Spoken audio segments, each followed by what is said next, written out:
everybody. What's up, everybody? Welcome back to another episode of Lights Out. I'm your host, Josh. And I'm your host, Austin. And I'm the producer, Daniel. And happy Valentine's Day to all of you out there. You know, hopefully you're having a very special day by yourself or with your significant other. Yeah. Cozied up with a significant other, or cozied up with your dog, maybe. Yeah. Dogs are okay. You know, so we're recording this on Monday, and this is going up on Valentine's Day. So all of us will be out with our significant others, having a very nice evening. Yeah, hopefully. Sometimes they go south, though. Yeah, that's the last thing. Like, you didn't give me anything. Yeah, true. I guess Kelly won't be watching this until it airs, so I'm good here. But making some carbonara, I was telling you. Nice. Also, I got her a Tamagotchi. We got a Tamagotchi connection, like one you can sync up and like play games and shit. That's sick. Old school Tamagotchi, just trying to get a nostalgia gift. So that's a great gift, actually. Yeah. I like that. Danny, you got any good plans? Man, right now, not too much. I got some medical stuff going on, so we're going to see how Friday is, but I have a nice dinner planned. Excellent. So well, you are a chef, so yeah, you can always cook up something special. I always have that. You always got that covered. Yeah. Daniel's actually the one who gave me the tips on the carbonara, so much appreciated. Pasta and fish. Good at those. But yeah, today we're covering a pretty brutal case, actually, that's also unsolved. So very important to keep this case in the public, because it's one that should have been solved many years ago. Yeah. A lot of things fell through the cracks. Law enforcement, gave a subpar job on this one, and at the end of the day, two high school sweethearts were murdered very brutally and tortured at the hand of this killer who is unknown. There are some suspects that are kind of outside the normal scope, I think, kind of out of the box. Yeah. But there's also some theories that it might be multiple killers, although law enforcement officials didn't really buy that through the profile, but there are some theories there could have been multiple killers. Yeah, which I don't know. When we get into it, you might be thinking the same thing, like, how did one person do all the things that they did? So we're going to be covering the case of Patricia Mann and Jesse McBane. And as always, we're going to take you back to the very beginning. Our case begins in 1971 in Durham, North Carolina, home to Duke and North Carolina Central University. 20-year-old Patricia Mann, sometimes called Pat by family and friends, was known as a sweet, quiet young woman. She was incredibly close with her family, especially her cousins. She attended church every week and was also a great student and a hard worker. She had casually dated in the past, but 19-year-old Jesse McBane had been her first serious boyfriend. They were high school sweethearts, and, after high school, they went off to college and they continued their relationship. Jesse was tall, handsome, athletic, and he attended North Carolina University at Chapel Hill, about a half hour away from Patricia. In high school, he was voted most likely to succeed. He was described as nice, funny, and handsome, and just had an overall great personality. He wrestled and he played football, and those who knew him only had good things to say about him. Together, Jesse and Patricia were a very strong couple, although they had brief moments of an on-again, off-again relationship. I mean, they're young. It's to be expected. Yeah. You're still trying to figure out the ropes of a long-term relationship. Yeah, especially when the questions of going to different colleges comes up, it gets a little shaky, right? Totally. In high school, Patricia and her cousin Carolyn were both passionate about nursing. Carolyn lived across the street from Patricia growing up, and the two were inseparable. Her cousin urged her to apply to the Watts College of Nursing in Durham, one of the best nursing schools in the state. Her cousin ended up not getting in, but Patricia was accepted. She doubted whether she wanted to go, considering that her cousin wasn't going to be going, and she'd be far away from Jesse and her family.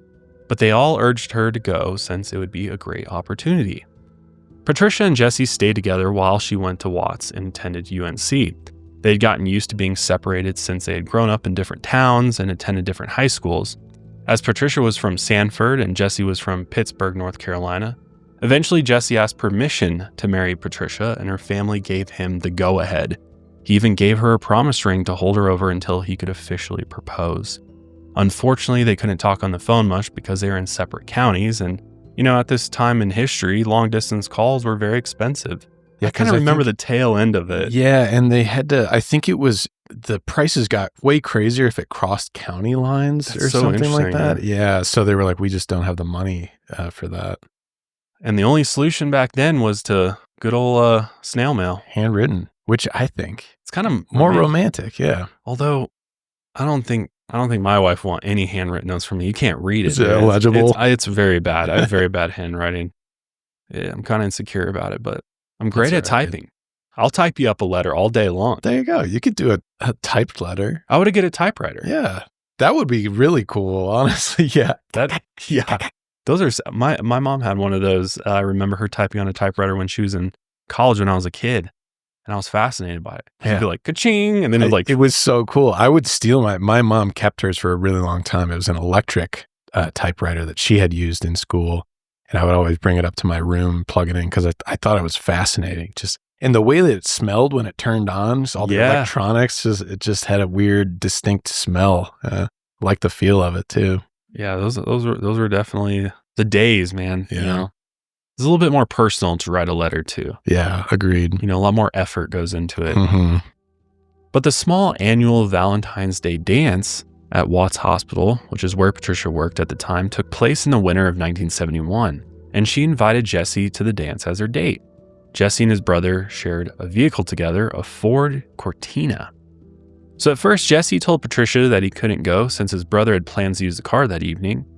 A small argument followed, as you can imagine, but Jesse then talked to his brother, and they both figured out a way to switch schedules so Jesse could borrow the car for the dance, because it's a big deal. On February 12th, 1971, Patricia got off class and returned to her dorm, where she was ecstatic to see Jesse, and he was finally there for the dance. Together they got ready, and Jesse wore some burgundy plaid pants and a colored button-up. Woo! Definitely 70s. Man. Yeah.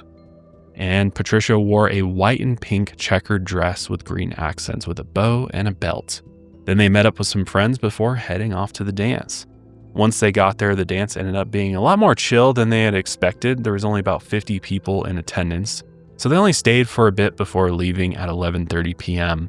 Patricia told her friends that she would return to her dorm by curfew, which was 1 a.m.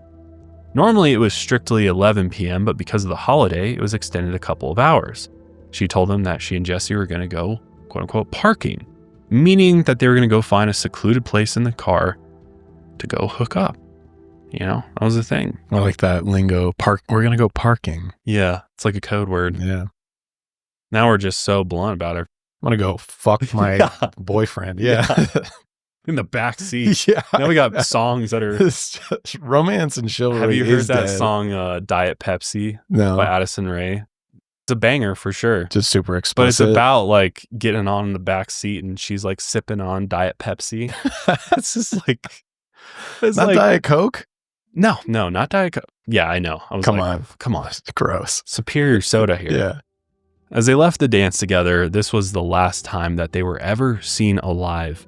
Patricia never returned to her dorm, so the following day, her roommate and a high school friend named Gail, who was also another nursing student, reached out to Patricia's parents, asking if she had by chance gone to their place that night. She hadn't, and Patricia's parents became worried. Patricia's nursing friends then called all the local hospitals asking if Patricia had been admitted to any, but there was no sign of her. Durham police suggested that the couple eloped since they had been engaged, which they weren't technically engaged. He gave her a promise ring. Right. Difference there. And again, friends, family are like, what are you talking about? They were planning on getting married after college. So why on earth would they just go and elope on Valentine's Day? Yeah. We've seen this before. It's where it's like they ran away. It's the same type of thing. They eloped. They just ran away. Yeah. I just want to ask the officer who came up with that idea. I'm like, what evidence do you have? What's going through your head that makes you think, well, they said they're going to go parking, so they must have hit the chapel on the way. And it doesn't make any sense. They're off to Vegas. Yeah. Like what? It just doesn't make any sense. Again, different time. Yeah. It's hard to wrap your head around it, but that's what they said. I assume as a request, from the family, because the family is very distressed or they want to know where they went. Police then put up some missing persons posters around town, and they also opened up a tip line, and tips came in almost immediately. Within the first day, a woman called in claiming that she saw a young couple carrying a suitcase out near the local Crossdale golf course. The witness then saw this couple walk into the woods. Another tip came in from an employee of a local jewelry store, and they claimed they saw the missing couple come in and buy wedding rings. Police later confirmed that the couple at the store was not Jesse and Patricia. A few days went by and there was still no word from the missing couple. The search continued, but no one had seen them. And as more time passed, the police began taking the case much more seriously. So they launched a more thorough search, calling on local volunteers to help. And this time they searched the Watts Hospital, the school dormitories, the local golf course, the woods surrounding the golf course, as well as the nearby neighborhoods and cul-de-sacs, and they even dredged a nearby lake.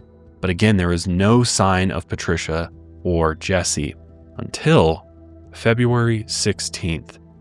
Friends in a small search party discovered Jesse's Ford Cortina, a family car that was popular in the UK. Jesse and Patricia had used this car the night they had disappeared, and it was abandoned at a local hookup spot on Wayside Place, just off Medford Road. And this was an undeveloped neighborhood where the streets were paved, but not all the houses had been built yet. This had been a common place used as a lover's lane for couples to hook up. According to friends who found the vehicle was empty and the doors were locked. The car had a small triangular vent window on one of the doors that was unlocked, so they pushed it open and unlocked the car. I don't know if are you familiar with those tiny little windows? They're kind of like just little ventilation windows. They're more on older cars. You don't see them anymore, but it's in the corner of the window. You can they swivel open. Was that for like cigarettes? It's a good. I don't know why that came on, but like venting is. I guarantee you that's probably why they had those. Because I'm like, why else would you have a tiny little window? Yeah.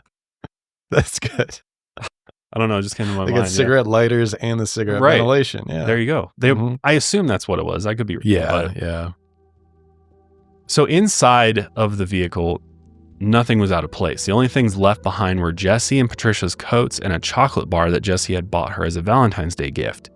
Once the police arrived and started inspecting the vehicle, they found no signs of a struggle or any blood at the scene. It appeared suspiciously clean. According to some, police asked friends some questions but seemed fairly unconcerned at the time. Many officers still went with the theory that the couple had disappeared and eloped.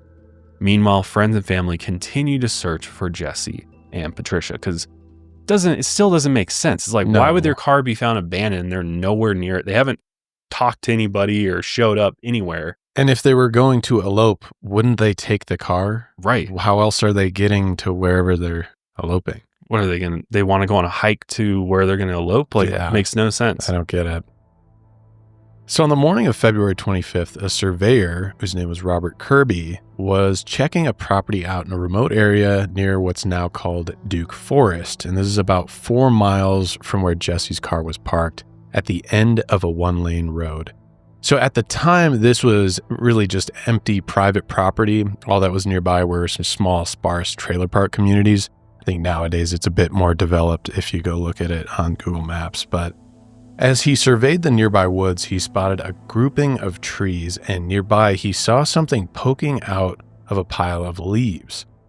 As he approached, he saw what looked like a mannequin's leg. But obviously, as he got closer, he soon noticed that it was a human leg. And after looking around a little more, he spotted 2 bodies loosely covered by leaves. The surveyor quickly ran to the nearest trailer home and asked to use their telephone. He then called the police and told them he believed he had just found the bodies of the missing couple. Police then drove out to the location where a small crowd had already gathered.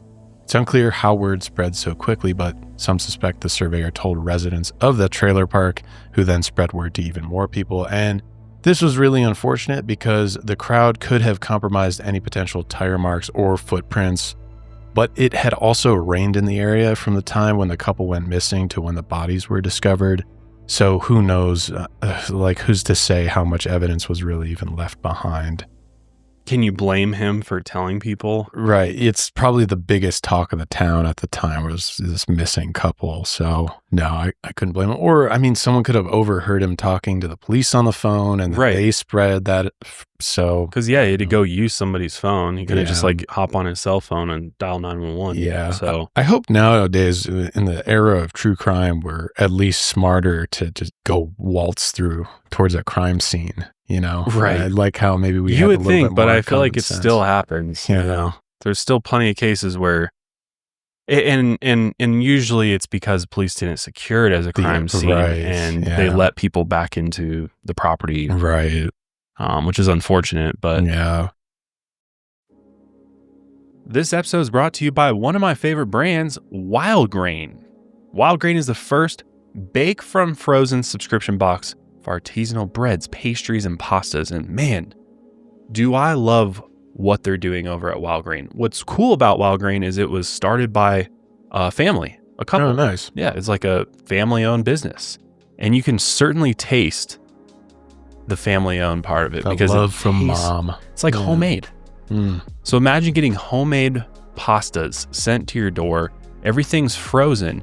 And I don't know how they do it. It must just be so fresh. Like they make it, wherever they cook this thing up, then they freeze it, send it right to you, and then you just drop it in some water, or if it's a pastry, in the oven for like 12 minutes.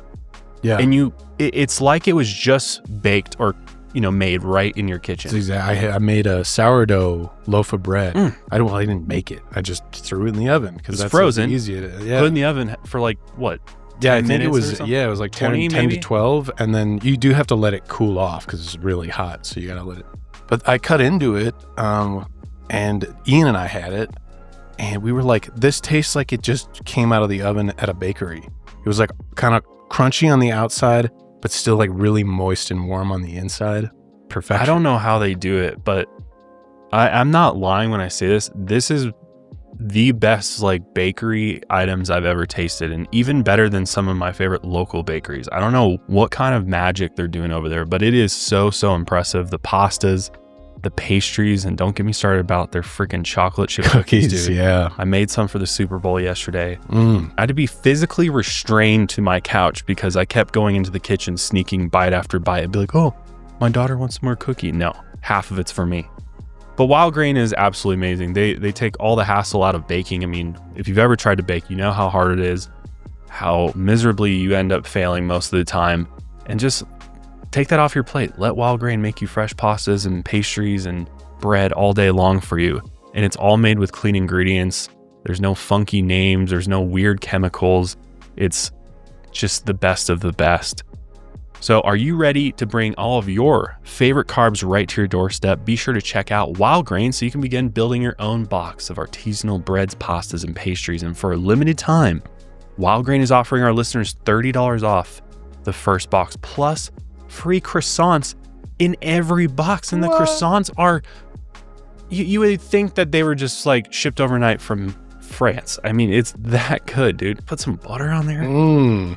Honey, which they gave me butter too. I don't know if you tried their butter. So good, which also comes frozen. You just thaw it out in the fridge. Dude, I forgot about the butter. So good. Everything from this company is top notch. I promise you, if you want to up your game, Wild Grain's got it for you. And you don't feel icky eating it either because the ingredients are so clean. Everything's so fresh that you just feel like you have no limit to how many carbs you can have. I ate probably hundreds of grams of carbs yesterday, and I look great. No regrets. No regrets either. I feel great today. I'm not loaded down. Wild Grain, baby. You just got to go to wildgrain.com/lightsout to start your subscription. And yes, you heard me right. Free croissants in every box and $30 off your first box when you go to wildgrain.com/lightsout. That's wildgrain.com/lightsout, or you can use promo code lightsout at checkout.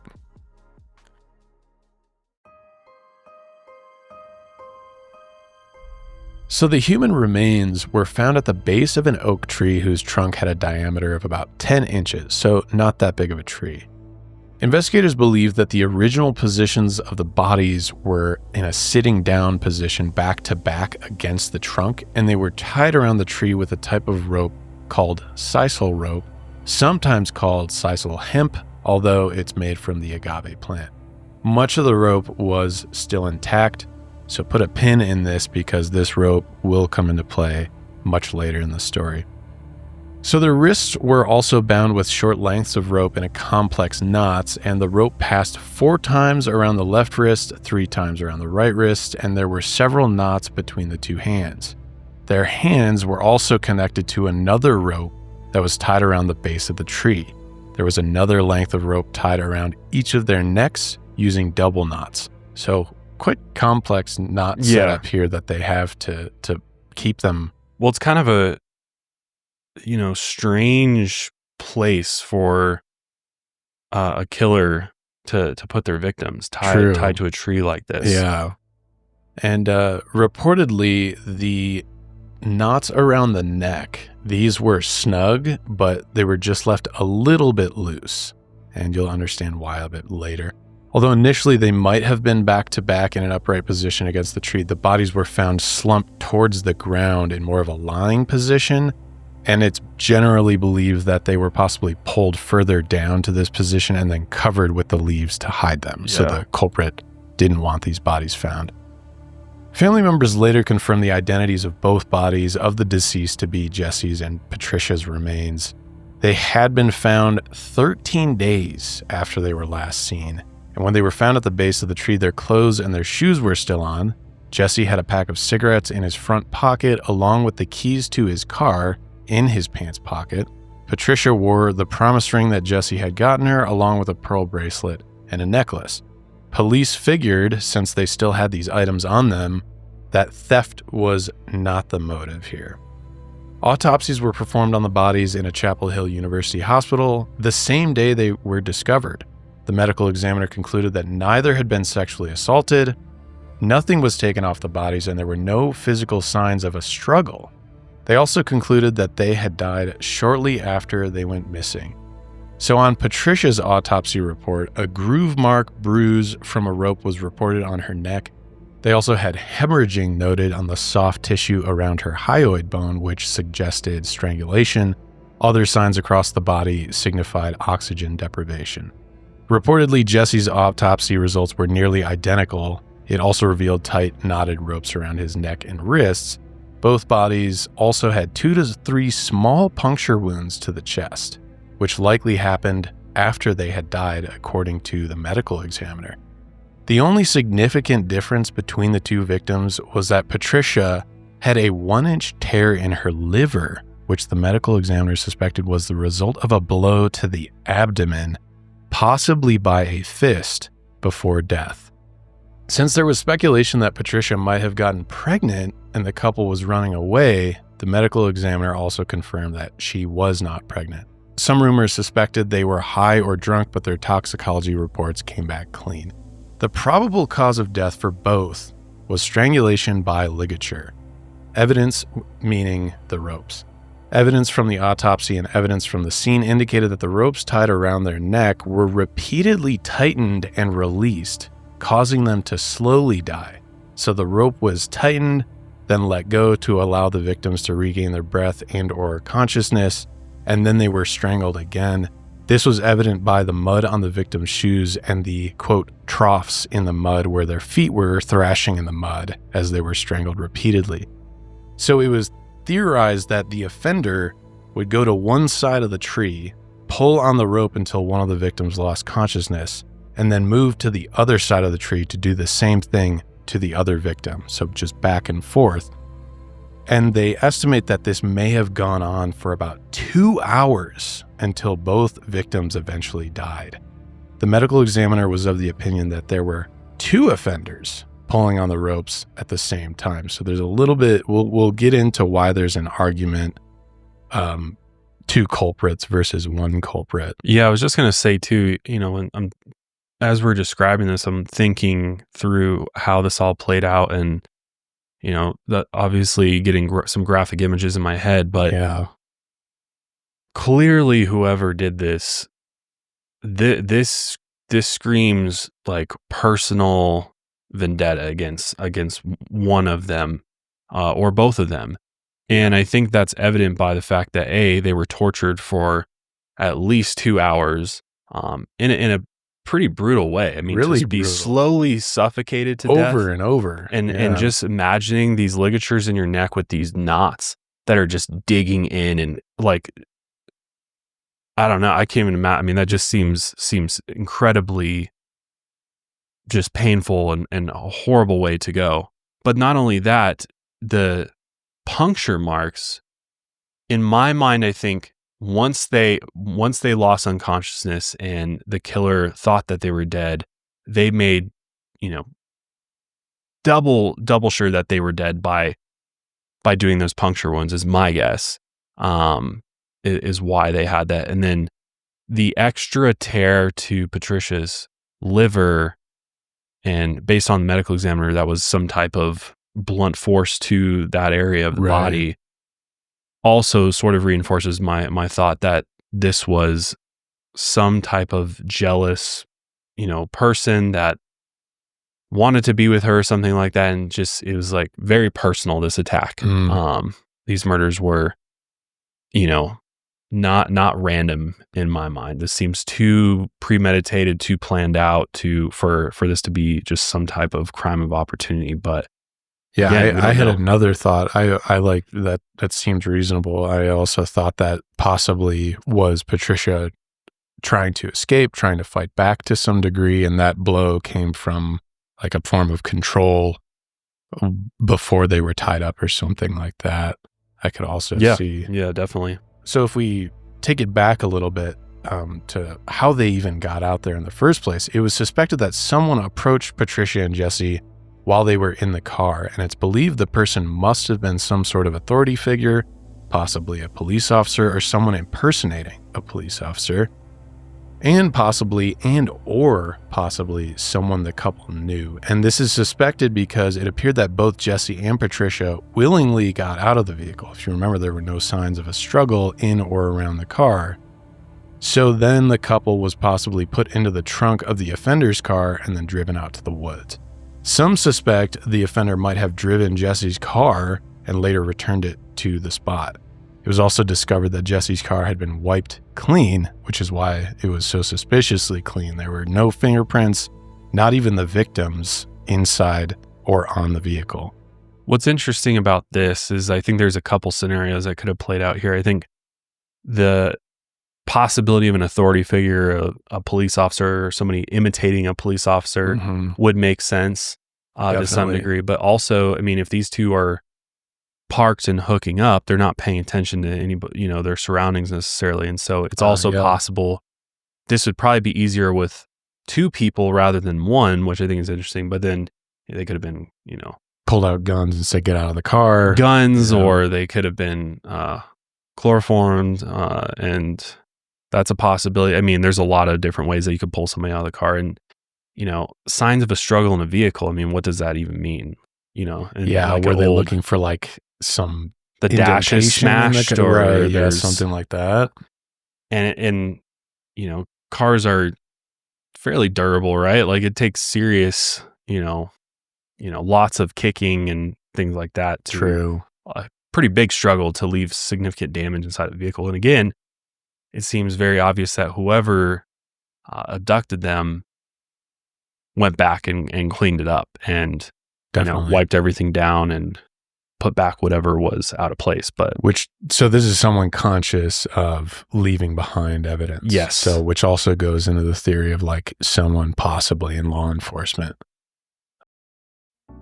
Well, it's that time of year, trying to get ourselves together, get your finances in order, figure out how many dang subscriptions you're paying for, because there's just too many to keep track of on your own. Take all the guesswork out of your finances and those pesky subscriptions by getting on Rocket Money. Seriously, if you're, I feel like I'm preaching to the choir at this point, but Rocket Money is a no-brainer. Every single person who has money in a bank account should be using Rocket Money because it's going to save you money in the long run, or the short term, because you might download all your subscriptions and be like, holy crap, I'm paying for 10 subscriptions I knew nothing about. Right.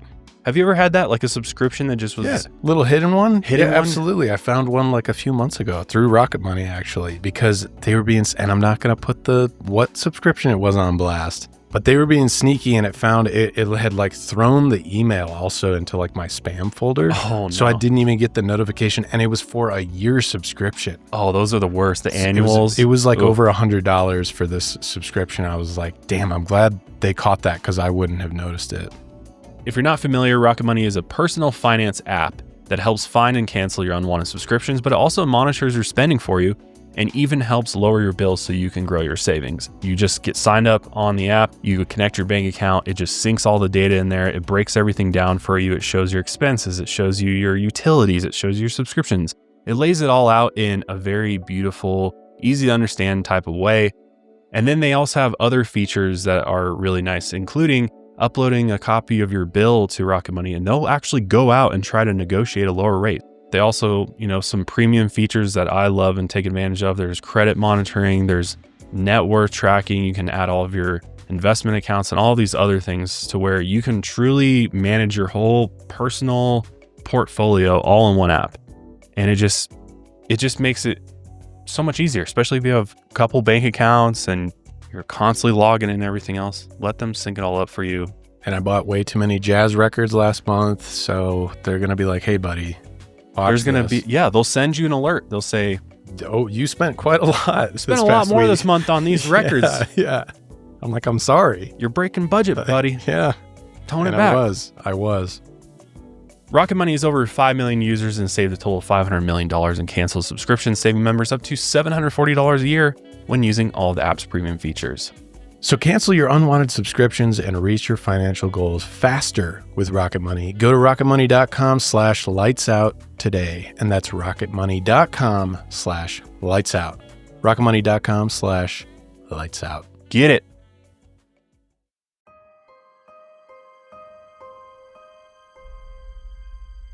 But the various agencies investigating agreed that the offender or offenders planned the attack beforehand, and they were familiar with the location. Multiple agencies soon became involved in the case, and this included the Orange County Sheriff's Office, the Durham Sheriff's Office, the North Carolina State Bureau of Investigation, and the North Carolina Department of Motor Vehicles.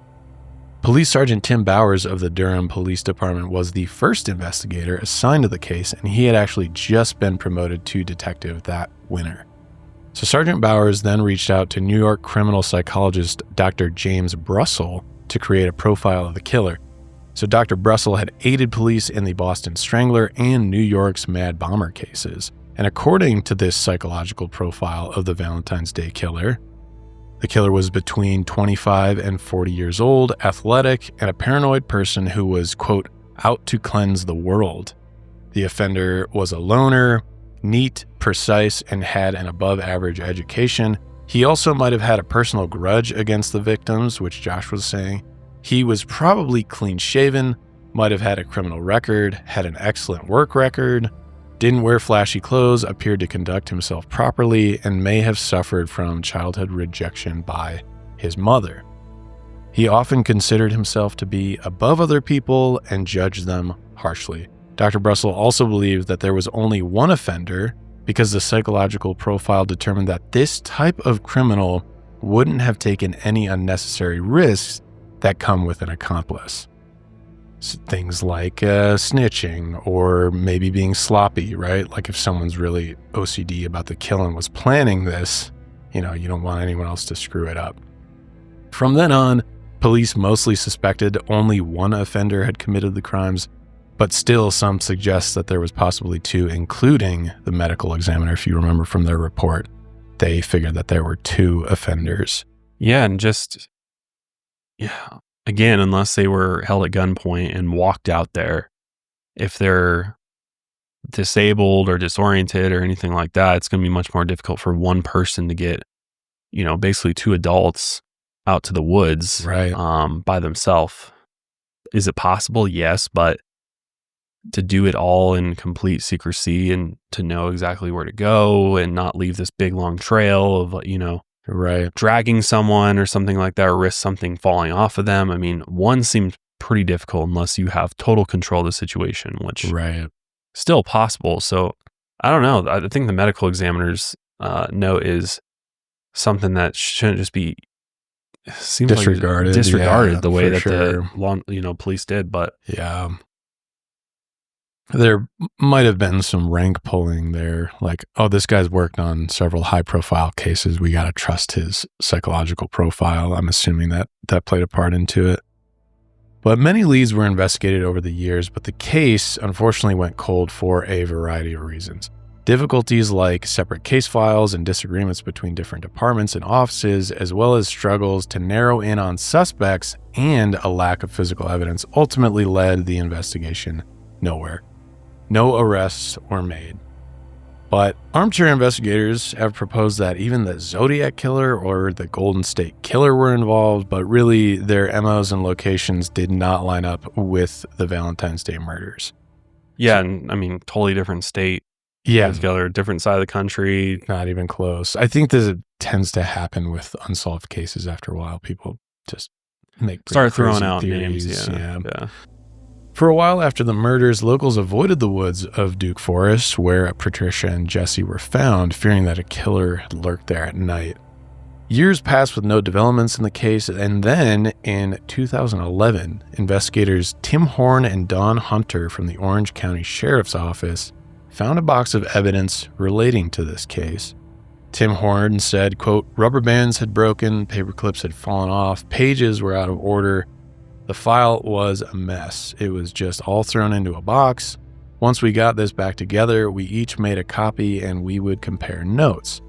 So they worked in their free time off duty to piece the case file together, which good for them. Yeah, that's noble. This was after almost 40 years too, so keep that in mind. And investigators Horn and Hunter became the first investigators possibly ever to actually see all of the evidence generated by the various law enforcement agencies, because that was kind of the difficulties in the first place. It was just these different, I think, 4 agencies were working on this case at once, all building kind of separate case files too. Yeah, the sharing of info was definitely not as easy as it is today with computers. Exactly. It was all paper, the analog, It had to be like driven over there and delivered. And right. Hope that somebody actually filed it away or looked at it. Right. So Detective Horn also happened to be working on the case file when, coincidentally, Patricia's cousin, Carolyn, who, if you remember, that was her cousin who also wanted to be a nurse at the time. Close friends, yeah. Yeah. She called and asked for an update on the case. Detective Horn then worked to petition Sheriff Pendergrass to have the case reopened. The sheriff agreed, and in 2012, the case was officially reopened. There were obvious setbacks when returning to a case that was over 4 decades old, and Detective Horn said, quote, "It's very hard to develop new information. You have to rely on the photographs and the files and the evidence of that time period and how it was collected and preserved and stored," i.e. kind of what we were saying. Pre-computers, it was just a different time. But reopening the case drew attention from all over and opened up new potential leads. Which I want to give the investigators even more kudos that it takes tons of time to sift through all those papers and organize that in a way that makes sense. A lot harder than just reviewing documents online or on the computer. So, right. The fact that they put in all the extra off-duty time to do it, to at least take a look at it after 40 years is commendable. Yeah. So the reopened case drew attention to an urban legend dating back to 1972, and this was a year after the murders. Oddly, there was no paper trail for this attack. No police reports, no media reports, no longtime residents could lead investigators to the victims until a call came in from a retired officer who had worked from the State Bureau of Investigation, and he told Detective Horn about the case from 1972. A couple on a lover's lane near where Patricia and Jesse had been attacked were approached by a man armed with a gun. He forced them into the trunk of his car and drove to Orange County. The man was pistol whipped and suffered permanent nerve damage, but luckily both victims had escaped. According to Detective Horn, there was a single sketch of the attacker made, and he claimed it closely resembled one of the suspects from the Valentine's Day murders case. I could not find this sketch anywhere. Detective Horn had also opened up the case file to Eric Pruitt, a writer and filmmaker, and Drew Adamack, a journalist. Together, they had already been looking into the case for about a year and a half. The victims' families and Detective Horn turned them down for the first time they requested the case file. But when they returned with more crucial information, they actually agreed to let them review the file. So this was, they got the go-ahead, not only from police, law enforcement, also from the victims' families. And they worked with local investigators and victims' family members to piece together what might have happened to Patricia and Jesse. And they eventually launched a podcast called The Long Dance, which is an 8-part series, and it released in 2018, which drew a major spotlight to the case. If you're curious and you want to go check this out, I recommend.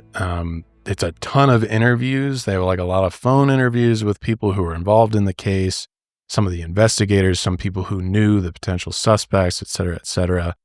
It's very long, but if you want to do the deep dive, you can we'll link it below for you to check out because, it's like 8 hours. Yeah. Reportedly, Eric and Drew are the only ones outside of law enforcement who have seen the case file that contains several people of interest and 3 people who were never officially cleared. 2 had been formally questioned by police.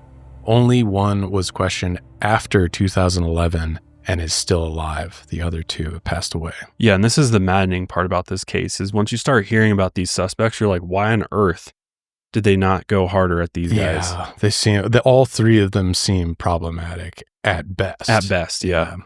Well, one suspect was James Brandon Ray, who went by Jimmy, who worked as an orderly at Patricia's nursing school. He was known as a ladies' man, married at the time, who had 1 son and couldn't hold down a job. He allegedly cheated on his wife with 6 different women. Police had been tipped off by an anonymous informant who claimed that Jimmy had been collecting every newspaper and interview about the case he could get his hands on and was obsessing over them. Red flags? He had also been known for impersonating a police officer by using a flashing red and blue light that he would place on his car. Another red flag. He also listened to police radios and owned a raincoat that looked like a police raincoat. At one point, he drove a Chrysler sedan that somewhat looked like a police car. Apparently, Jimmy would often visit the undeveloped suburbs where Jesse's car was found and put the fake police lights on his car to freak out the young adults or teenagers who use the area as a hookup spot. I mean, this is like looks really boom, bad. boom, boom. Yeah, I mean, this lines up. Mm-hmm. And to make things worse, he also had a criminal record, including Grand Theft Auto going back to when he was 15 years old. But none of his offenses were violent, which doesn't mean a whole lot to me, honestly. I'm like, things can escalate. Yes. I mean, if he's getting Grand Theft Auto at age 15, chances are his crimes are going to escalate as he gets older. And then you couple that with these other 3 things. Yeah, it's hard to just call those coincidences, especially when he's even known in the area screwing with people around that area. Which, why is he doing that? Well, yeah. Why is he trying to like mess with people that are hooking up? Yeah, you got nothing better to do on like a Friday night? Or he's jealous, or he doesn't, he doesn't like his relationships with women. There's a lot of things there. Throughout his life, he violated his probation, was in and out of jail pretty consistently. And while he was being investigated for Grand Theft Auto crime around the time of the murders, an investigator discovered a wig, 2 pistols with blank rounds, a police badge, and keys to 2 lockers to Ward K in Watts Hospital, which is where he worked. But this was also the same ward where Patricia had worked. Reportedly on February 10th, just 2 days before the murders, Jimmy visited a neighbor who ran a roofing business. According to the neighbor, Jimmy told him that his car had gone stuck and he needed to borrow a rope. The neighbor wouldn't give it to him, claiming it was too weak to tow a vehicle, but Jimmy eventually stole it anyway. Allegedly, this was a similar type of rope to the one used in the murders. The length of rope then broke in half after trying to tow his car out of a ditch, and police later found the broken rope inside his car. After Jimmy was brought in for questioning and asked about the rope, he admitted that the rope found in his car belonged to him, but he did not admit to being involved in the murders, which is like, did they try to see if the rope matched up with the one that they found at the scene? Did they even try to look at that? It seems like something they could have looked at. It is kind of a common rope too, sisal rope. It's just it's kind of like a smaller and twiny. But couldn't somebody who's an expert on rope could probably figure out if that rope was broken by towing his car out of the ditch, or it was broken for other reasons, or was it cut, or, I'm sure there's a lot of different ways to forensically analyze rope. Yeah. Also, just something I noticed, seems like a kleptomaniac. He steals a bunch of cars. He's even stealing this rope. Yeah. Rope is cheap. Go to the hardware store, buy some rope. It's not that expensive. He gets a rush from it. He likes to just steal it. Yeah. After being questioned, he then sold that black Chrysler. Not sketchy at all. And during the sale, he allegedly mentioned the murders to the buyer. The buyer reported that Jimmy talked about the lengths of rope being cut into segments, specific knots that were tied between the victim's hands, and a call to the victims' families where the caller admitted they knew who committed the murders. How do you know? Granted, I mean, we could have been reading the newspapers or like kind of obsessed with the case. True. He's just like a wannabe cop who's also stealing from her. Like, what is going on here? Yeah. What is his deal? He also claimed he knew Patricia personally since he was taking classes at Watts and working as a nurse's assistant. He said that Patricia wasn't as innocent as people thought she was, and that she was cheating on Jesse often. Which, just spreading rumors? What's going on I don't here? believe this guy. But according to Jimmy's wife, Jimmy said he didn't know Patricia at all, and he only knew specific details from the articles that he read. But he admitted to his wife that he had joined the search parties to look for the victims, and he lied that his search team had gotten close to where the bodies were eventually found, but they had taken a lunch break before they could find them. Which, to be fair to law enforcement, I can see that the more they dive into Jimmy, they're like, this guy's just a fucking liar. He just wants to be involved in the case. He wants to be like a hero or something in this. There's something really weird about him. But again, should he be completely discounted? I don't know. He told his 6 other girlfriends conflicting stories related to the murders. To one, he said he was a rescue worker. To another, he said he had once dated Patricia. But much, if not everything he had said, especially about his work at Watts or his relationship with Patricia, were just lies. Apparently, he often harassed Patricia at work. He never dated her. He would taunt her and follow her around the hospital. And in January 1971, the month before the murders happened, he was fired for not showing up to work. And as for an alibi, he often spent nights out of the house where his wife and son live, so his wife often didn't know where he was. Reportedly, he spent the night in question with one of his girlfriends, Laverne, which she later corroborated. However, he had dropped her off at her home around 11 p.m. He then showed up at Laverne's brother's place around midnight. There's some reports out there that say it was after midnight. But basically just saying he ran out of gas near Crossdale Golf Course and he needed an empty gas can, some money, and a ride to the gas station. And according to the brother, he agreed and ended up taking him to the back roads near the Crossdale Golf Course, near where Patricia and Jesse had parked. Like we mentioned before, Jimmy would often visit the undeveloped suburbs and put the fake police lights on his car to freak out the young adults or teenagers who were using that area to hook up in their vehicles. But it's unclear what Jimmy was actually doing out there on the night of February 12th. The other odd thing was that when the brother dropped Jimmy off at his car, Jimmy warned him not to get too close to his car and that he didn't need any help refueling. Like, no, I got it. Go, bye. Yeah. The brother told police that he had dropped Jimmy off at his car at around 12:30 a.m., so Jimmy's alibi did have a few gaps in time.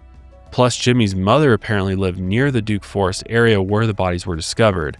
And after Jimmy sold the car, police found it and searched it, but they found really nothing that really stuck out to them. And with nothing else to go on, the police ended up letting him go. Law enforcement was very divided on whether or not Jimmy was actually their guy. Was he involved? Some theorize he might have witnessed the abduction, which might explain his odd and, pretty obsessive behavior towards the case. I think maybe not. Something to consider. I don't know. This guy seems like a compulsive liar, and it's hard to pin down what exactly is going on. I have a hard time believing he could have pulled this off without leaving a bunch of evidence behind. You know what I mean? He's kind of a dummy. I think he's kind of a dummy, and he can't keep his story straight, and he's all over the place. And he would have been, if he had actually done this, he would have been caught very easily because they would have just probably through conversations with him, they've been able to trip him up, or he just would have been dumb and left something at the scene. But maybe not. I don't know. I don't know this guy beyond, the articles that are written about him, but maybe he was cunning and smart and, but the dude got caught stealing. Yeah. I don't think he's that how cunning slick. and slick is he? Yeah. Jimmy later left the state and failed to find consistent work over the years, and he got arrested a few more times for car theft. Once he even broke out of jail and went on the run using aliases during his travels. After a time, he eventually returned to Durham, where he found work in a lab. He was later fired for stealing a hammer and not conducting the urinalysis test properly. He then found work as a carny and fell in love with a ride operator. Dude, That's just a crazy life. What on earth? And he ended up getting married in 2005 and moved to North Carolina. And then a couple years later, Jimmy died in 2009. Yeah, he's just all over the place. All over, man. Yeah, and that's a good point. I mean, he's been caught for so much else. I don't think he could pull off something this intricate and disturbing, frankly, and yeah, get away with it. I don't think he could get away with something like that. And why would... And he's got so many instances that people know of him driving around as a fake police officer, just like messing with people. Yeah. Whoever did this feels much more intelligent to me. Secretive, kind of a hiding in plain sight type of person, devil in disguise, not Jimmy boy who's doing Grand Theft Auto, stealing a hammer. Like, dude, yeah, there's no way this guy's pulling this off. One thought I do have is that the actual killer knew Jimmy was screwing around out there and thought that would be a great cover for me. Since this idiot's out there, I can kind of pin it on him a little bit. That's just a thought that I have. I don't know. Yeah, I think that's a valid thought for sure. So moving on to the next major person of interest in the case, this was Dr. James Stephen Walter Wilson, and he was a doctor specializing in emergency medicine and cardiovascular disease, not to be confused with another Dr. James Wilson, who was a beloved surgeon in the same community. Dr. James Stephen Walter Wilson was known as intelligent, vindictive, violent, angry, and arrogant. He lived a quarter mile from where the bodies were found. During the investigation, police failed to ask him where he was on the night of the murders. Later, they interviewed those who knew him to piece together his whereabouts. That seems like a huge screw up that they failed to ask him his alibi. Yeah. I mean, you can watch any crime procedural show, and every time, Law and Order, dun, dun, where were you on the night of February? Right. Like they always Detective say Work that. 101. Right. Where were you? I don't know how they screwed that up. I feel like because of the time period, this could have been one of those circumstances, because he's a doctor. He's got respected the title. In the community. Because I feel like I know this for a fact because my grandfather, not a medical doctor, had a doctorate. Mm-hmm. Made sure everybody knew that he had a doctorate. Yeah. And it was very much this kind of egotistical title thing of well, I have a doctorate. So he'd sign his name, doctor, and then his name on everything. People I'm going to go back to school just so I can do that. I know, right? just to have the title, Yeah. Doctor so-and-so. Yeah. Like, dude, you're not a medical, only medical doctors do that these days. My mom doesn't even, my mom she's now retired. She was an ER doctor. She doesn't even. Does she sign all of her papers for the gym as doctor? Yeah. So. No, only if it was specifically related to a medical form or her job or something, then it would be Dr. Karen, etc. But so I don't. But can't you see that back in the 70s, they'd be, I'm Dr. Hold on, wait a minute. James Stephen Walter Wilson. Yeah. How dare you? Yeah. I think there talk might be to me like that, you little puny officer. Yeah. Who do you think you are? They brought him in and they knew he was like, this is a doctor. It's probably not our guy. So they didn't really, they're like, we're just going through the motions here. Apparently, what they pieced together later was that he was supposed to be at a dinner party that night hosted by another doctor. He showed up late, sometime around midnight, possibly later. Witnesses claimed he appeared shifty and paranoid, looking out the window and pacing. which is like odd. Yeah. He shows up late to the party and then acting like super paranoid, like a way to be completely obvious. Yeah. Wait, what are they doing outside? Yeah. Big sweat drop. Is that a police car? Yeah. Like, come on, man. Or he's self-medicating. Possibly. He's writing prescriptions for himself. Yeah. After the bodies were found, Dr. Wilson and her friend allegedly went to see the oak tree out in Duke Forest. A witness reported that Dr. Wilson began saying odd things out near the tree, piecing together where and how things occurred. Again, this could be you're reading the newspaper reports, you kind of know what's going on. The friend with Dr. Wilson suspected he knew maybe a bit too much about the crimes, though. On top of this, Dr. Wilson published, along with another doctor, this is crazy, but this is for maybe establishing Dr. Wilson's character. So they published this textbook titled The Anatomical Basis of Medical Practice. And I remember my mom's textbooks back in school. These are like huge. They're really detailed. You spend kind of a lot of time compiling the information for these. But this is hilarious what they end up doing to this. So in the book, they ended up using naked female models in lewd positions for some of their anatomical diagrams. So not all of them. It was just like a few one-offs every once in a while, but some ended up calling it the, quote, pornographic anatomy book.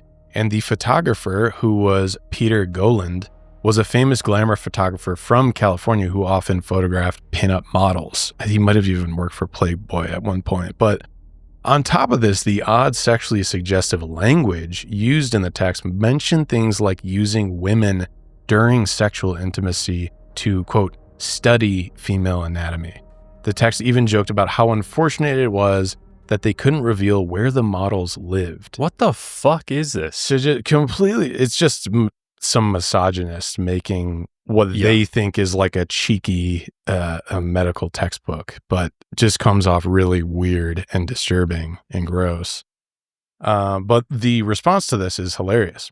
It's the 70s. We're getting a little progressive out here. So a boycott was organized by the Association of Women in Science. That's right, baby. Yeah, right. And after the book stirred up enough controversy, it was soon withdrawn from the market. Many professors and students requested refunds, so they totally screwed this book over for good reason. Dr. Wilson defended the textbook, saying that it was the publisher's fault and that he was a victim of a quote-unquote witch hunt. What? Yeah, they just accidentally posted all those these naked women in there. I don't know how they got in there. Yeah. I didn't write it. Oh, wait, I did. Your name's on the cover, man. You're responsible for this. He and the other authors thought they were writing this like witty, engaging, and funny book, but because of the controversy, the book has also become this odd collector's item and now sells for anywhere between like $450 to $4,500. You'll find it on eBay. And everybody's going to be searching eBay right now. Yeah, see if it's out there. If any of you sick freaks buy this book, hit us up and tell us how ridiculous it is. But it's so weird to me, and you could write it off as like, oh, it's a different time. But to me, even then, it was clearly misogynistic, and there was an immediate response to this, and they took it off the shelves. Well, why is he calling it a textbook? What, he's like really thinks he's going to get this in the curriculum? You know what I think it was? Because when you think about the 70s, it was still a time of where most women, as we see here, they go into nursing, and only the men were smart enough to become doctors.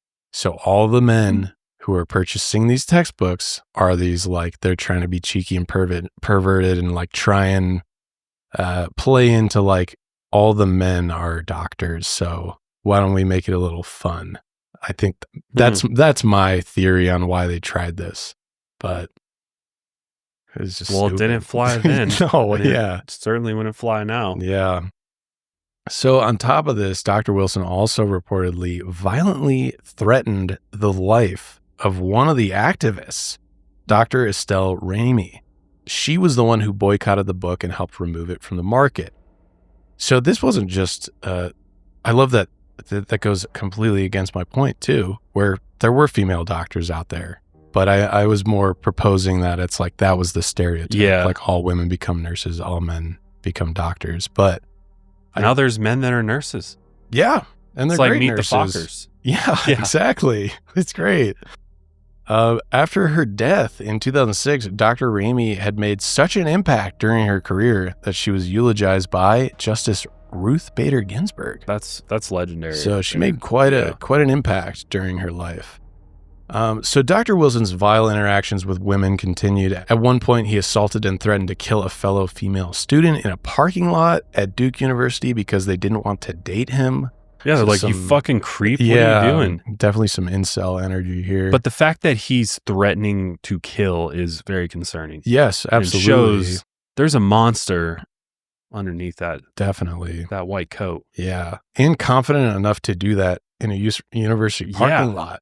Like not even in private. This is out in the open. Which I think could lend some credence to my comment about he thinks he's above law enforcement. To some extent, if he's just out there spewing this, he's putting out tech, he just kind of thinks he can do whatever the fuck he wants. Yeah, definitely. Because he's big bad doctor. Yep.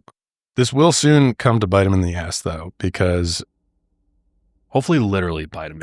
Yeah. Nice take a big chunk out. Takes a chunk out of his ass.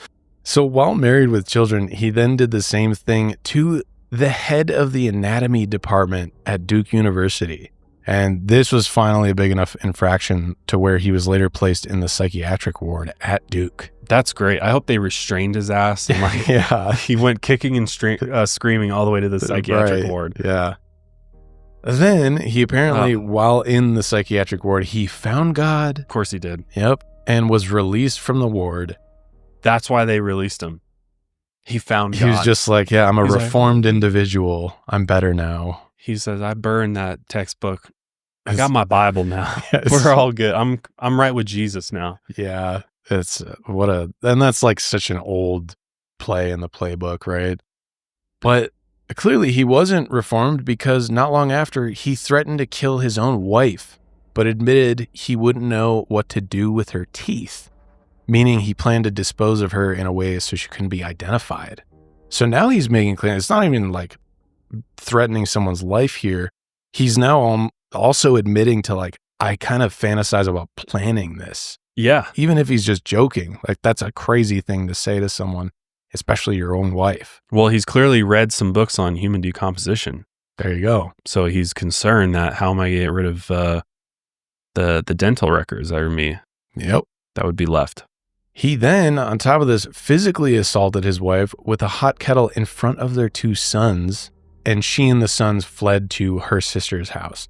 After this, he was ordered to return to the psychiatric hospital. When are we going to send this fucker to jail? Right. I mean, he needs to spend a night in the clanker. Right. Yeah. Maybe that will. He'll find God there. Yeah. Right. For sure. Yeah. So, and then even from the psychiatric hospital, he found where his wife and his sons were.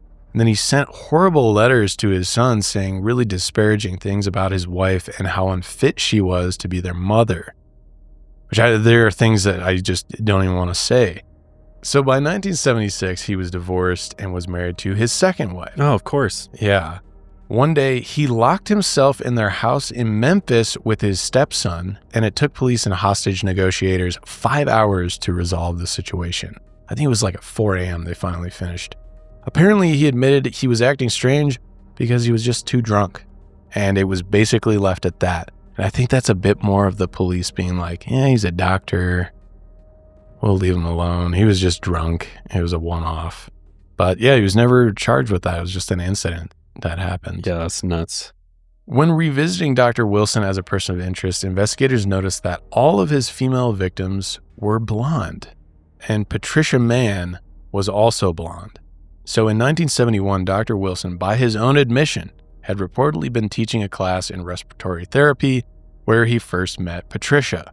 He then admitted he had tried to date Patricia multiple times, but she rejected him. So he tried to ruin her education and get her thrown out of school. The weird part is that investigators couldn't find any evidence that he had ever taught this class or had ever come across Patricia during her education. So which you would think there would be some evidence there. They'd be able to find some record. Yeah, of course. It'd be like, he's teaching this class. University keeps all those records. Who's teaching what, and then what is it called? Like the roster sheet of the students would be there, right? Right. It'd be pretty apparent. So are we dealing with another compulsive liar or something here? Well, he just sounds like a drunk fool. That might be it. That is just all over the place. He's self-medicating himself to deal with. He's clearly got some psychiatric issues going on. He's, too smart for his own good and thinks he's like fucking invincible and can just do whatever the fuck he wants. There's no repercussions to his actions. Yep. And so to me, he just seems too reckless to, again, carry out something like this. Could he have been in like a rare sober moment and done this? I just don't see him doing this, like there was some level of planning to this, the location, knowing where they were. Like, what was he just out drunk one night, on Lover's Lane, just hanging out, and then saw them and then just happened to have rope on him and go and do that? I don't know. Is it possible? Sure. I think he's capable of it, but do I think he's the one who did it? I don't know that there's enough here to convince me of that, but yeah, someone also admitting to be like, yeah, I tried to date her and then I tried to ruin her life and her education here, get her kicked out of school. And then the police realizing that that's not true at all. I think that reads to me as someone who's trying to inject themselves into the investigation. But I know there's some, further incidents that, could lean a little bit more in the direction of, violence as similar to what Patricia and Jesse went through. So I think he's certainly a person of interest that should be looked into. It's just if he's just throwing out lies and they're not able to back up anything that he's saying, and it's just crazy that there wouldn't be any even breadcrumbs that lead in that direction whatsoever. Right. They can't even find that he ever met her, or other than what he said, right. And what he said was pretty specific too. Yeah.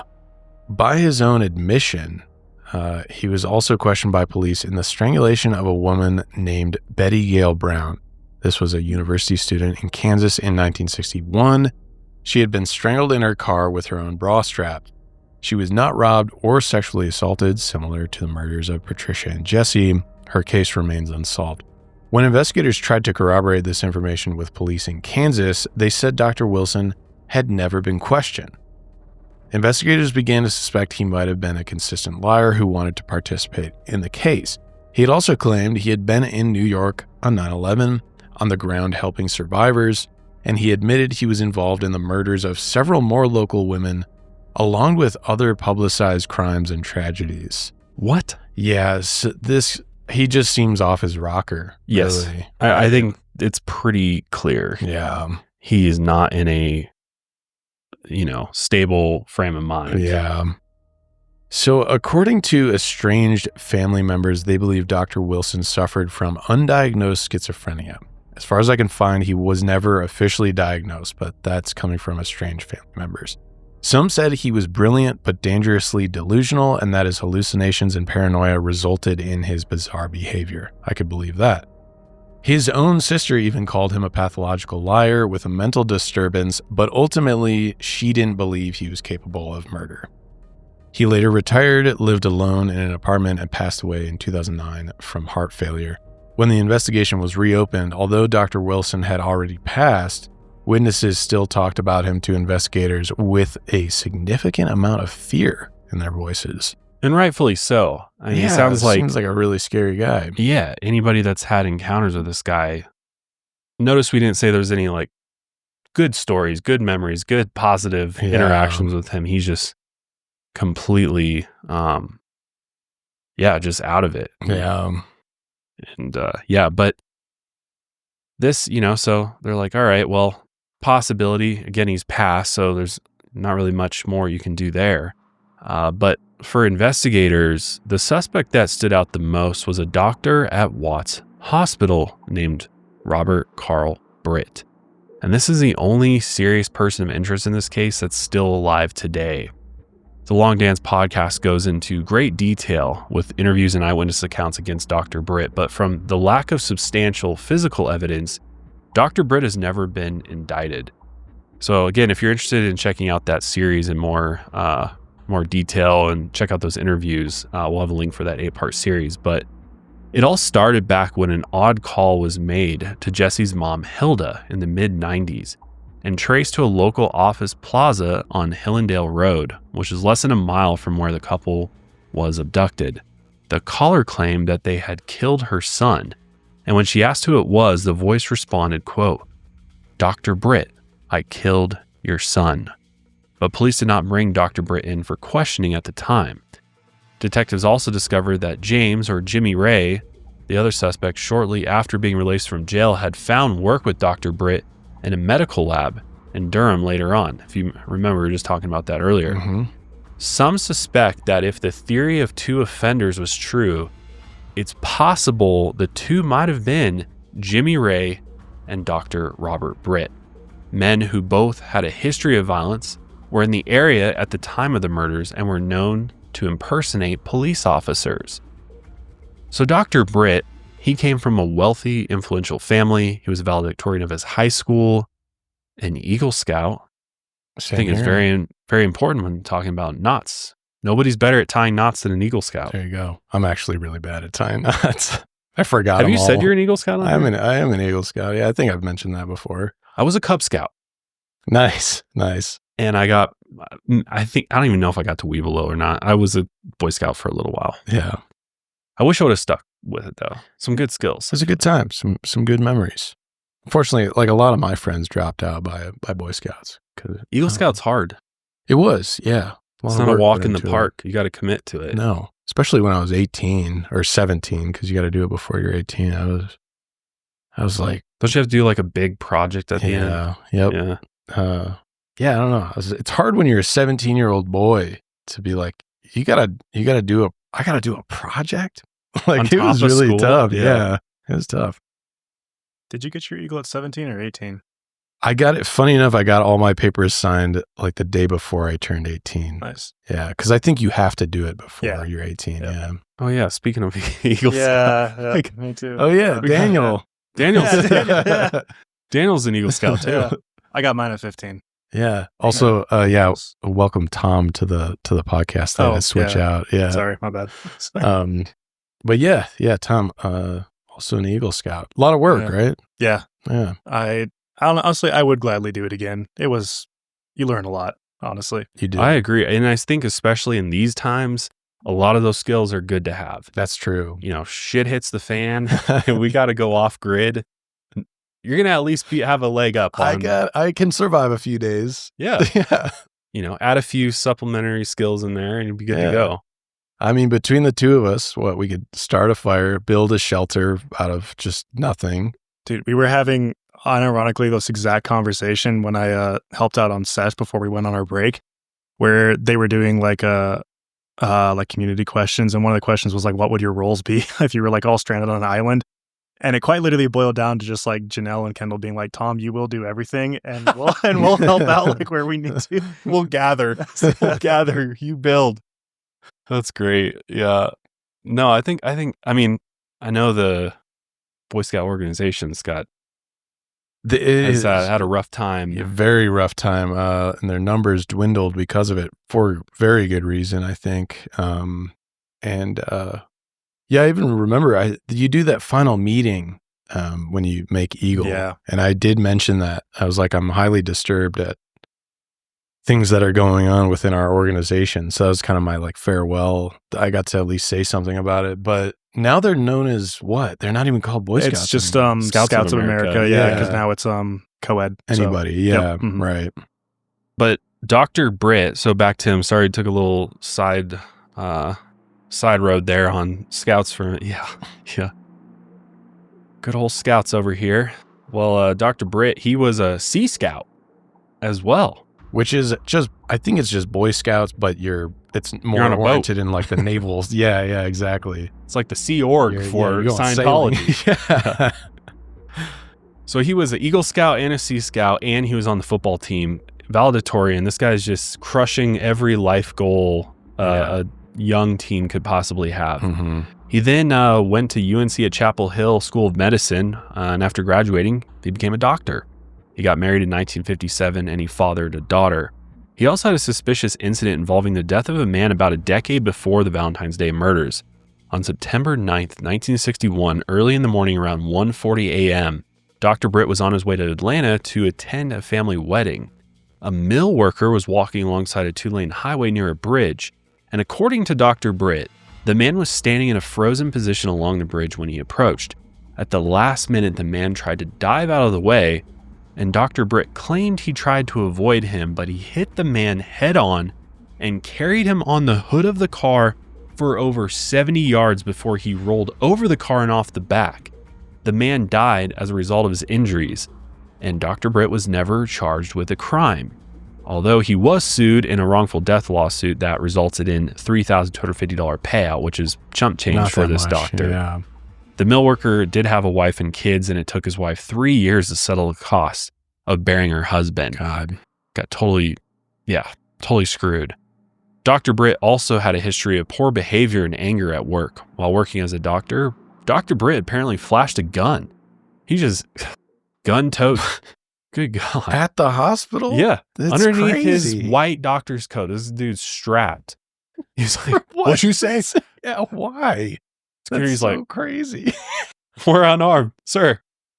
That's so unhinged. No, this guy's a straight just gangster at the hospital. He's armed. He's also going around slashing hospital staff's tires, allegedly, throwing work clothes into dumpsters, and just vandalizing property. Total menace. Yeah. He was also accused of sexually harassing multiple nurses, but this wasn't reported until after the fact. And most of his behavior was just ignored or swept under the rug. At worst, he received minor punishments, a little slap on the wrist, and don't do that again. And he's like, what'd you say? Dude, this guy's, a menace. Good God, Dr. Britt. He clearly forgot his Boy Scout principles. Yeah, seriously. Take his Eagle Scout away. Strip him, strip him of all his merit badges and his Eagle Scout rank. Ridiculous. Okay, so then it goes on. On January 12th, 1995, Dr. Britt forced a woman off the road in a fit of road rage and then physically assaulted her. In court, he claimed he acted in self-defense, which how did he make that work? What? As a result, his medical license was revoked, but 3 years later, a review board reviewed his case again and determined it was a, quote, mutual assault, and he got his license back. How is that even any better? Yeah, really? no, it sounds like he knew the people on the board. Yep. It's like, all right, dude, I did my time. He's just pulling his piece out constantly. I don't know why. I just imagine he has like a revolver or something. He's just like a 45 like revolver. Yeah. God, this guy's insane. Yeah. On another occasion, he was charged with resisting arrest, and in 2000, he assaulted someone at the Racket and Swim Club. So he's just going around bullying people, just being a complete asshole. Yeah. And clearly violent too. When he's he like takes it to that level. I don't know if these are like anger episodes, if he has anger issues, kind of how I read it, but yeah, he'll take it to violence. But police noticed that he fit the original profile from the 70s. There you go. Mm-hmm. And an investigator uncovered an incident that was not found on Dr. Britt's criminal record. In 1973, a group of kids had been hitchhiking on the side of the road, but no one picked them up. So they started flipping off and, cursing at cars as they passed. And apparently Dr. Britt had been driving one of these cars. So of course, Dr. Britt, he sees this going on. He's like, I'm pulling over and I'm teaching these kids a lesson. Mm-hmm. So apparently he pulled over to the shoulder, got out of the car, pulled out his gun, and then he told the kids that he was a police officer and ordered them to get into his car. The children refused, and even one of the kids pulled out a knife and was like, what are you talking about? Mm-hmm. Like, they obviously knew what was up. They're like, you're not a cop. Right. What are you talking about? Seeing that he wasn't in control of the situation, Dr. Britt returned to his car and then left. The kids then wrote down his license plate and walked to a nearby business where they called the police to report the man. They mentioned that they might have come across a dangerous undercover officer driving a Pontiac, and they gave the license plate number as well. And as it turned out, they were like straight from the license plate, like, yeah, this guy's not a cop at all. And the car was registered to Dr. Robert Britt, which good for these kids for, obviously not the smartest thing to go flipping off cars and cursing, but it's like, yeah, or walking alongside a highway, also not safe. Yeah. But I mean, we all do dumb shit when we're young. Yeah. Police noticed his address was located near the Crossdale Golf Course, near where Jesse's car had been abandoned. On top of that, Dr. Britt's brother's address was traced to a trailer near where the bodies were discovered. So it was obvious that if anybody would be familiar with this area, it would be Dr. Britt. Mm-hmm. But of course, he denied any connection to the murders or crime involving the young hitchhikers. The hitchhikers did later identify Dr. Britt in a photograph. Investigators also discovered that Patricia Mann had been his student at one point. So here we have an actual connection being made. Yeah. He also did not have an alibi for the night in question. Apparently, he had tickets to a basketball game in Charlotte, North Carolina, but he did not attend. Another source placed him at Watts Hospital that night, which meant he would have passed the subdivision where Patricia and Jesse were that night. So it's very possible. I mean, he can't vouch for where he was. Right. So what was he doing? In December of 1970, Dr. Britt's father had been diagnosed with leukemia and passed away in April 1971. Some suspect that this might have been a stressor in his life, which really increased a lot of that anger at the time. Sergeant Tim Bowers, who originally worked the case in the 70s, investigated Dr. Britt for 2 years following the murders. He even brought him in for questioning at one point. I wish so bad we had some interrogation footage of this guy. I want to see what this guy was like in real life, but what was odd was that while specifically talking about the hitchhiking incident, Dr. Britt randomly said that the crime was probably committed by, quote, the same guy who killed those kids a few years ago. When asked to clarify, since the detectives hadn't even mentioned the Valentine's Day murders case, he said, quote, that nursing student and her boyfriend. Very specific, which obviously means he's referring to Patricia and Jesse. Creepy that they hadn't even mentioned that case too, and that's immediately where he went to. Yeah, something is very off about this guy, and when police finally reinvestigated the case into the hitchhikers and questioned Dr. Britt, he began flirting with one of the female detectives, Detective Dawn Hunter. And when she tried to redirect back to the questioning, he refused to make eye contact with her or speak to her. He only responded to the male detective, Investigator Horn, who she was with. Throughout the interview, detectives noticed how uncomfortable Dr. Britt appeared, and he struggled throughout the questions, but ended up not giving them any information. The detectives then mentioned he could be cleared if he took a polygraph test, and also if they took a DNA swab from him. And Dr. Britt just excused himself from the room after this for a moment. The detectives believed he needed to compose himself since he was worried about this offer. And I guess when he returned, he gave them his card and told them to contact him. But when the detectives returned to their vehicle, they got a call from Dr. Britt's lawyer telling them that he would not be submitting DNA or participating in a polygraph. So yeah, that's basically where that ends. He pulled the you could talk to my lawyer card, and I think it's very suspicious. And I think, out of the few possible suspects, he's actually confirmed to have having contact with Patricia. And the statement about knowing about the murder case before it was even mentioned is all very, because it's almost like he's thinking, he's like, what do these guys know? What's the real purpose here? Yeah. Because they keep trying to like refer me to the hitchhikers, which they're clearly using that incident to try to like get to the real questions they want to ask in this kind of roundabout way. And he kind of, I think, sniffed it out a little bit, and he was like, oh, and then just flat out asking for a polygraph and DNA. He's like, hell no. Yep. Yeah. He definitely seems like, he's got to be prime suspect, right? Totally. I think they're spot on with this. I think he seems very, very, I think he's capable of doing this. I think he's smart enough to do it. Yeah. He's unhinged enough. Yep. So I think he's a pretty strong suspect. But as the decades have passed, methods of collecting and testing DNA have improved significantly. Because I think we all go back to like, what about the rope that was wrong? Somebody put the rope on there. So is there possible DNA on there from the perpetrator? Right.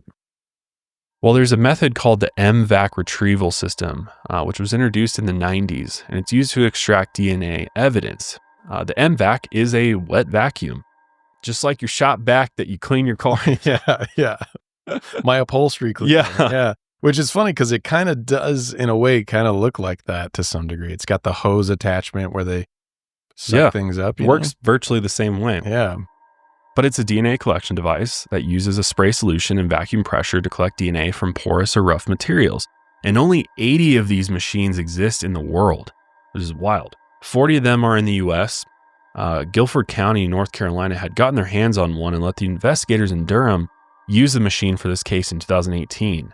So just important to note that the numbers, the 80 machines that exist, that is reported from a news article that was published in 2018, I believe. So those numbers might be a little bit different nowadays, but they're still very rare machines. Are you looking? I imagine they're pretty expensive too. Yeah. I mean, I'm sure that there's not just like news articles. We now have 100. Yeah. Yeah. Whoever manufactures these, like, hello, everybody. We now have 1,000 in circulation. Yeah. I think it's a, A, you got to manufacture it. B, you got to know how to use it properly because you obviously got to, there's a method to doing this. But the machine was originally designed to determine possible pathogens in food samples, but then it was later used for DNA, and it works like we were just talking about, handheld carpet cleaner. And the idea is that it can extract DNA from difficult places. In this case, the machine could potentially pull DNA from the fibrous ropes used to tie the victims. And luckily, these ropes have been preserved and protected over the years, which can't always say that. Yeah. Often, I mean, we've seen in the past, few months, some of the cases we've covered losing evidence constantly, especially for cases that are decades old. So at least we have it. Yeah. And as Detective Horn explained it, he said, quote, "It's basically an industrial type of carpet cleaner. It sprays a solution out, and that fluid is captured and condensed down onto a filter. And then all the DNA profiles on that have to be extrapolated." And, if you're watching, you see a picture of this thing. It's, it looks like one little carpet cleaner, obviously a little bit more technical than that. Smaller tubes and such and some gauges, but works virtually the same way. Investigators figured they should use this method on the ropes found at the crime scene, hoping there would be forensic evidence left behind. They also collected a straw that Dr. Britt had used to gather his DNA for a potential match, which good move there. Yeah. Investigator Horn called the test a Hail Mary, which I think they know there's the chances that there's a viable DNA sample on there is probably slim to none after all these years, but it's worth a try. And unfortunately, it came back and they weren't able to pull any DNA evidence from the ropes. And so it's very disappointing because there's not much else, unfortunately. But Tim Horn believes they might have another shot once DNA collection technology improves. In February 2019, Major Tim Horn retired after 29 years of service at the Orange County Sheriff's Department. So, well-deserved. I'm happy for him and thankful that he put in so much time on this case. Yeah. And I do want to point out, I think when this crime occurred, just to put the time into perspective, Tim Horn was like, I think he says it at some point. He was like, I was like 5 years old when the murder occurred. And then it was like kind of surreal to be working that case so many years after the fact. So just to keep that in mind, that a lot of time passed. Yeah. So although the MVAC test was unsuccessful, the crew from the Long Dance claimed that they plan on continuing their work with local law enforcement, hoping for any new leads in Patricia and Jesse's case. And as of time of this recording, there have been no new major developments in the case, although this case is permanently open. Tim Bowers, the original detective assigned to the case, was confident, even years after the fact, that Dr. Robert Carl Britt was responsible for the murders. Again, police weren't able to gather enough physical evidence to indict Dr. Britt, but many believe he did murder Patricia Mann and Jesse McBane. And today, he is the only living suspect involved in the case. Investigators have sarcastically called him the, quote, the good doctor over the years. His career in medicine spanned decades despite his behavior, and he ended up retiring in July of 2017 in Durham. At least he's not practicing anymore. My God. Yeah. He then moved to Florida, as most retirees do, where he's believed to reside in today. Although over 50 years have passed since the Valentine's Day murders, many remain hopeful that the perpetrator Or perhaps, again, there's also possibly there's somebody else involved in this will finally be brought to justice. But again, if you have any information or possible tips out there, you can call NC Wanted at 1-866-439-2683 or the Orange County Sheriff's Department at 919-644-3050, and we'll link their website below. But yeah, I think it's difficult because two seem very unlikely. Maybe Jimmy was involved, possibly. But I don't know. He seems like he loose cannon. It up. Yeah. Yeah. And that goes straight with the psychological profile, right? It said they would think this killer would be too particular and wouldn't risk having someone like Jimmy completely screw it all up. So I don't know, where are you at? I think I buy the single culprit theory, even though it would be way more difficult. I think whoever, pulled this off without getting caught must have been like very, very particular and very well planned in this. That's where I'm at. I don't know if you disagree, if you think there's two. I don't know. I just am like, if it was Dr. Britt, he just did this one murder. That is the weird part. Yeah. And maybe he did it and he's like, got away with it, essentially, or he was just paranoid that he was going to be caught for the rest of his life. There was that weird instance of the second one happening the year after that wasn't reported on until later. They kind of had to go back and they got the phone call from the other officer who then said, yeah, there was a near identical abduction, but the couple got away. So maybe there was at least one other known instance of this. Could have tried again. It failed. So he cut it off. Yeah, maybe. Possibly. Yeah. To me, it seems like the most likely scenario here. Yeah. It does seem like whoever did this had some medical knowledge, to some extent. But it's like, why they murder them the way that they did? It's a kind of an odd, sadistic game to them, which maybe that's exactly what it was. Mm-hmm. But why, and was it because they were envious of their relationship? They're just cold and heartless and don't want to see anybody having that. Again, there was like the Zodiac Killer. There's a lot of lovers lane murders out there over the years. There's a lot of killers that use that as a motivation to kill because they either had bad experiences with romantic partners, they weren't able to have romantic partners, and so therefore they went after romantic couples. And I think that's a possibility. It seems, I don't know. It seems like it had to have been one of the doctors, in my opinion.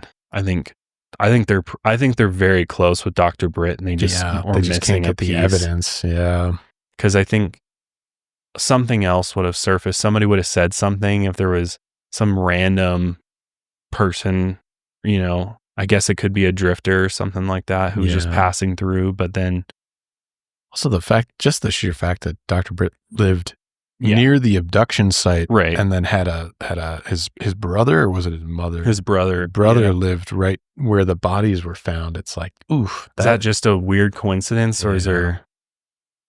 I think if you look at the statistics, I think usually victims are found fairly close to their killers' locations, and a lot of unsolved cases like that. So. Was he the only one that was confirmed to have that connection? Besides, I think Jimmy worked like as a orderly or something. Yeah, he may have like crossed. There wasn't one really confirmed. Yeah, allegedly he was like kind of bothering her at work. So he also had some contact, but so did Dr. Britt. Confirmed that she was in one of his classes. Do you see Dr. Britt getting Jimmy involved? Maybe. They did work together later, and I think the investigators saw that, which put them on the radar to both of them. Because what are the chances of that happening? I feel like it'd be pretty slim, but I think in this case it might just work because of where they both worked and the relationship with each other. I don't know. Jimmy just seems like such a liability. Yeah, buffoon for for him. But maybe, I mean, who knows? Because it could have been the one dumb thing that he did do was have Jimmy involved and was paranoid all these years that Jimmy was going to break or somehow call him out and put him, that's a good point, on the line for this. But yeah, this one is just a real mystery. I mean, I think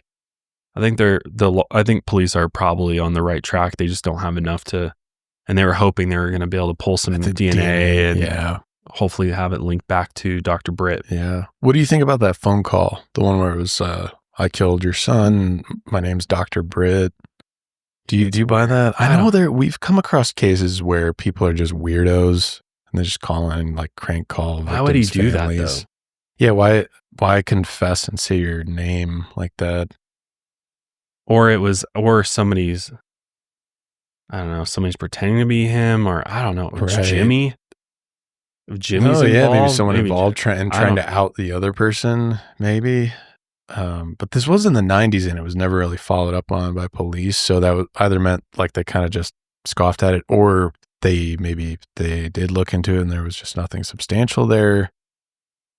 Yeah, there's definitely, I mean, I go back to the very beginning too. It doesn't seem like the crime scene was secured properly. There was people walking all over the place. There likely was more evidence that either got destroyed or covered up or was missed because the scene just wasn't handled the way that it probably should have been, to where they could preserve as much evidence around that tree as possible. Yeah. Because I mean, how do they answer the question of how did they get there? Right. That's why no tire tracks, no footprints they could find. So they were walked out there, but why? I still struggle with motive, other than this is a psychopath sick game. Yeah, true. Or they had a vendetta. The theory that makes the most sense to me is Patricia was obviously a very attractive person and well liked by everybody, and some creepy guy tried to make advances towards her. She denied them because obviously she's in love with Jesse, and this person just flipped and then was kind of stalking her, possibly learned that they were out there or was following them that evening. Because it is interesting that it's on Valentine's Day. But I also think it's possible that this is somebody completely unknown that is either dead or out there still, that just has evaded police. But I understand why they ended up the place that they did, because where else do you go? I mean, it could just be some random crime of opportunity. It could be some other type of serial killer was in their region, then moved. I mean, there's infinite possibilities here, but yeah, I think Dr. Britt makes the most sense. I think he does too. But yeah, let us know your thoughts on this one. I'm at a loss here. I mean, ultimately, I would, for their families, I'd hope that they would one day be able to figure this out, because it feels like it's right there. They're just missing that one little piece, and maybe it's some DNA they just can't pull from that rope that they will eventually in the next couple of years, if they could. I guarantee you the technology is going to get better, and it'll be. I can imagine in my mind in the future, we won't be talking about DNA extraction technology and equating that to a carpet cleaner. You know what I mean? Like, doesn't that sound kind of like in some ways a little ridiculous? Like, yeah, my carpet cleaner I use to pull stains out of my rug for my pets. They're using a similar type of machine, which I get it. And the technology makes sense, and I'm super grateful that it's there. I just think like there's going to be some type of, I feel like, robotic. I mean, they have nanobots inside people's bodies doing surgery. Like, there'll be something that will be able to crawl the surface of that rope and be able to locate where something is. I also considered that too, because if you look at a length of rope, which, could be X, Y, and Z long, and they have multiple, if you look at the pictures, they have multiple pieces of rope. Where do you even begin to use that machine on it? If you're just looking at it you're like, I don't know where there could be forensic evidence along this that could be the culprits, right? So, yeah, I think maybe a part of it would be identifying where on the rope you'd have a better shot some type of scanning feature that can locate the exact location. Because like, where do you even you're just running that like little wand over the top of it, all up and down, and you're just kind of going in blind, hoping that it just happens to suck something up. But and then is this potentially destroying evidence? I don't know how it works exactly. It is also worth noting the cost of it though too, because I don't. You might have already looked it up, so I apologize if I'm just saying something you already know. But on MVAC's website, individual units are $48,000 a pop, but then samples per sample is $98, whereas a regular sample for DNA testing is $2. Yeah. So you also got to figure if you have 100 samples you're going to go through, you're going to rack up. The whole rope's going to cost thousands to do. Yeah. So it's just kind of, the logistics of running that machine across all the rope that they have would just be, I think there's a lot of cases where just current technology is limiting our capabilities of solving it. And as long as we keep the evidence preserved, I think that's my biggest worry, is that this rope will continue to deteriorate, and the samples could also do the same. That if they're able to preserve the evidence for long enough, that one day we will have the technology that's going to unlock a lot of answers. And like, again, if we are able to figure out who it was and that person's dead, we can't like bring them to court still, obviously, but at least there's answers for the family because a lot of it's just the not knowing is the most painful part of it. Yeah.